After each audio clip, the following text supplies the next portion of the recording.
Tobacco use is the world's leading cause of preventable death. And when so many lives are at stake, there's no excuse for inaction. Over the past dozen years, our work has helped save 35 million lives, but there's still much more to do. Tobacco companies seem to find new ways to push their products every day. So I want to thank the WHO for leading the fight against tobacco worldwide.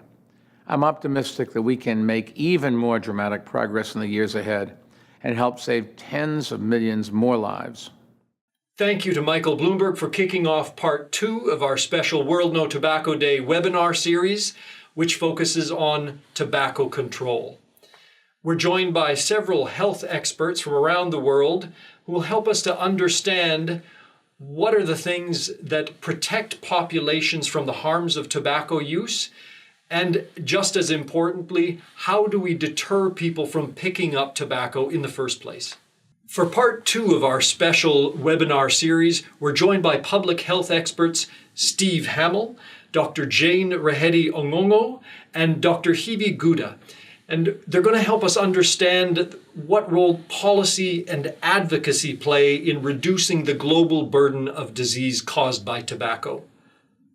So for our first question, Steve Hamill, if everyone knows that tobacco is so harmful to our health, why is there still so much work to do?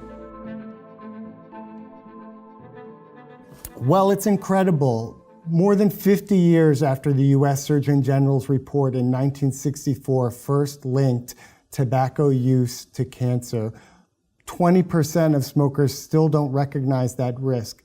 And when you look at the other risks connected with long-term tobacco use, there's even less knowledge. So awareness really isn't enough. We think governments need to take action now, using mass media campaigns, using graphic health warnings to ensure that smokers and non-smokers know about the harms, not just the lung health harms, but the long-term other harms of smoking and of tobacco use, and that they put quitting and policy action on today's agenda. Really good point. Thank you for that. Dr. Hebe Gouda, can you tell us what is the World Health Organization doing to push countries to take more action? WHO has been working to curb tobacco use since the 1970s.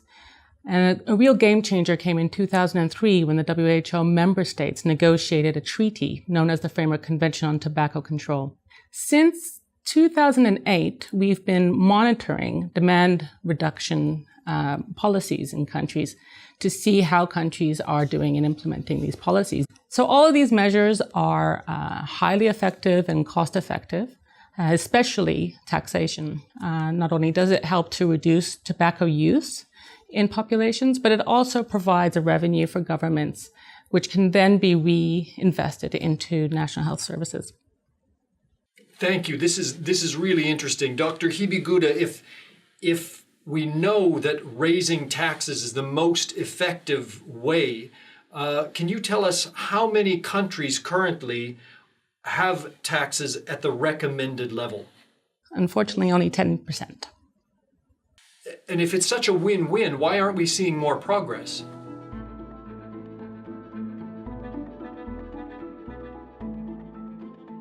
Well, we're battling a very powerful, a very organized industry. And it's not only well-resourced, it's also very resourceful. They apply a number of strategies to block public health measures. They intimidate through litigation. They have taken countries to court to block tobacco control implementation, in fact. Okay.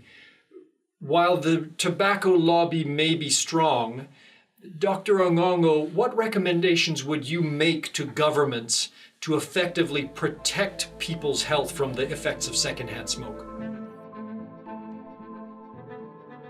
The only way we could also make sure that this is avoided, secondhand smoke, is countries to enforce the law of smoke-free in public places, to enforce it in the sense that it's implemented. As much as these laws are there, enforcement is the main issue. So we've seen that enforcement is a key issue, particularly for vulnerable populations like women and children when it comes to secondhand smoke. Steve Hamill, in light of these challenges and in your work with Vital Strategies, what role have you seen women play in advocating for change to local laws and policies? Thanks. Well, I'm happy to report that we're seeing women step into critical leadership roles both globally and in a number of countries, and we've been privileged to support a number of women leaders in this area. And this includes both public health professionals, advocates, and victims.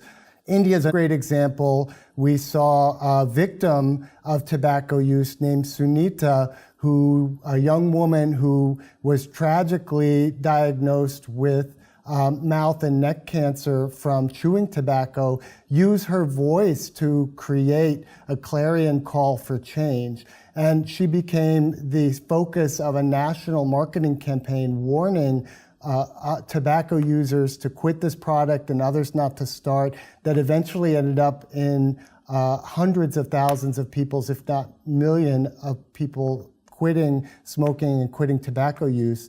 And this is important not just because of the burden, but because women are the next big target market for the tobacco industry. We need women in leadership roles. We need to support women stepping into leadership roles if we're to win the battle against big tobacco.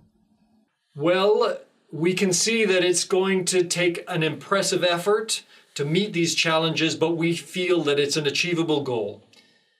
I'd like to thank you for watching today and thank our panelists for the benefit of their perspectives and experience. Please go to our website where you can download World No Tobacco Day materials. Follow us on Facebook, Twitter, Instagram, and don't forget to use the hashtag #NoTobacco. Thanks. We'll see you soon.